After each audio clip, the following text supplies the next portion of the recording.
Dan jangan lupa untuk subscribe YouTube channel Metro TV News dan juga nyalakan notifikasinya. Pasca ditemukannya butiran plastik pada beras bantuan pangan non-tunai BPNT di Kabupaten Cianjur, Jawa Barat, petugas gabungan dari Muspika Kecamatan langsung melakukan penelusuran mulai dari penerima manfaat hingga ke agen Iwarong. Tim koordinasi BPNT dari Muspika Kecamatan Bojong Picung, Kabupaten Cianjur melakukan penelusuran setelah menerima laporan adanya butiran plastik di dalam beras bantuan pangan non-tunai atau BPNT. Petugas melakukan pemeriksaan sisa beras yang ada di keluarga penerima manfaat maupun sisa beras yang ada di agen Iwarung. Dalam pemeriksaan ini petugas menemukan butiran plastik dalam beras bantuan namun jumlahnya relatif sedikit. Hal ini terjadi karena warga penerima bantuan mengaku sudah membersihkan berasnya untuk dimasak. Sebelumnya pihak kepolisian telah mengamankan 4 karung beras yang bercampur butiran plastik. Pihak kepolisian masih mendalami ada tidaknya unsur kesengajaan dalam kasus ini dan mencari pihak yang bertanggung jawab dalam kasus ini.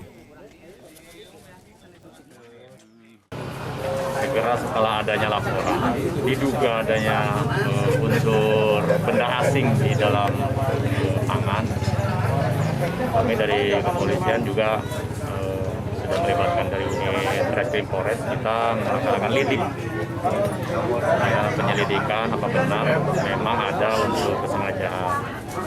Kalau memang ada unsurnya tentunya ini sangat merugikan terhadap konsumen. Pemkab Cianjur, Jawa Barat tengah menelusuri penemuan butiran plastik dalam beras bantuan pangan non-tunai atau BPNT di Kecamatan Bojong Picung. Informasi selengkapnya kita akan membahas bersama Kepala Dinas Sosial Kabupaten Cianjur, Ahmad Mutawali. Selamat sore, Pak Ahmad. Selamat sore, Pak. Pak, sejauh ini sebanyak apa sih Pak temuan beras plastik ini? Katakanlah per karungnya ada berapa dan kemudian total ada berapa yang sudah ditemukan oleh pihak Anda? Ya, baik. Kami cek ke lapangan ke lokasi agen Ewarung. Dari agen Ewarung Yayat itu, dari 315 KPM, ada 3 KPM ya, 3 KPM yang memang mereka lapor ke Ewarung. Artinya menyampaikan bahwa ada beras yang terindikasikan ada mirip seperti plastik. Dan dari 1 karung 13 kilo itu, ada sekitar antara 30-40 butiran lah ya. 40 butir yang diindikasikan plastik itu. Bentuknya tidak mirip plastik, tapi dia sifatnya ada butiran-butiran yang bulat itu. Ya, kita temukan itu. Baik. Ya, ini tujuannya untuk apa? Apakah untuk membuat kilonya menjadi lebih berat atau bagaimana kalau dari analisa dari pihak Anda, Pak? Ya, kita masih melakukan konfirmasi pendalaman terkait dengan adanya beras yang bercampur tangan dengan butiran seperti mirip plastik ini. Kita masih mendalam itu, Pak. Baik. Pak Ahmad, kalau di Ewarung itu kan sebetulnya untuk BPNT tidak hanya tunggal dari Bulog saja, tapi juga melibatkan pihak swasta untuk penyalur berasnya, begitu ya. Artinya untuk mengidentifikasi perusahaan atau distributor mana yang kemudian ada plastiknya ini kan sangat mudah. Apakah Anda sudah mengetahui identitas dari perusahaan yang menyalurkan beras ini? Ya, baik. Itu sudah kami tahu dan kita lakukan upaya-upaya untuk mengklarifikasi ke pihak CP ya dalam hal ini. Karena di Ewarung itu ada CP yang memang menjadi wilayah mereka untuk mendistribusikan beras itu. Ini PT-nya swasta ya Pak ya atau bagaimana? Iya, swasta. Karena memang di BPNT itu tidak boleh ada istilah monopoli, ya kita terbuka tentu sesuai dengan aturan main.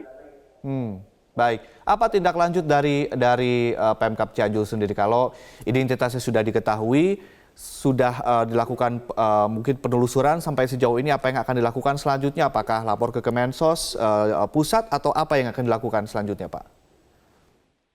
Baik, yang pertama kami akan melaporkan secara tertulis kepada Kementerian Sosial.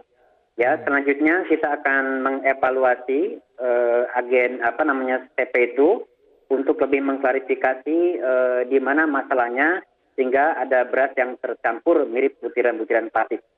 Dan secara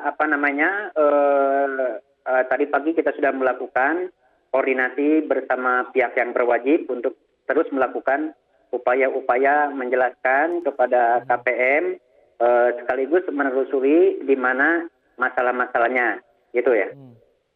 Tindak lanjut untuk KPM yang terlanjur sudah menerima dan ada beras plastiknya, apakah diganti atau mekanismenya seperti apa? Karena kan saat ini mereka sedang sangat-sangat membutuhkan bantuan, tetapi kemudian ditemukan plastik ini kan mencoreng nama baik Dinsos, ini juga seolah juga merendahkan harga diri dari para penerima manfaat. Bagaimana ini? Apakah ditarik, diganti atau gimana?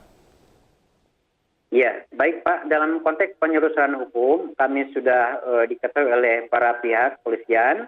Kemudian nanti KPM yang merasa dirugikan, tentu sesuai dengan pedoman umum, mereka melaporkan dan itu harus diganti. Saya kira kami sudah wanti-wanti dan berkali-kali dalam kegiatan sosialisasi menyampaikan kepada seluruh KPM, kalau mereka menerima berasnya tidak layak dan memang dirugikan, KPM boleh mengembalikannya ke agen Ewarung untuk diganti. Kalau dari prediksi Anda dan juga Pemkab, Pak Ahmad, apakah ini berpotensi meluas di Kabupaten Garut kasus ini atau gimana? Saya kira ini kasusnya lokal saja Pak, tidak akan meluas. Saya kira karena kita sudah antisipasi dan ini apakah ini kekeliruan, apa kecerobohan, apa nanti masalah-masalahnya kami serahkan kepada pihak kepolisian. Baik, terima kasih. Ahmad Mutawali, Kepala Dinas Sosial Kabupaten Cianjur, Jawa Barat, telah bergabung bersama kami di Metro hari ini. Terima kasih Pak Ahmad.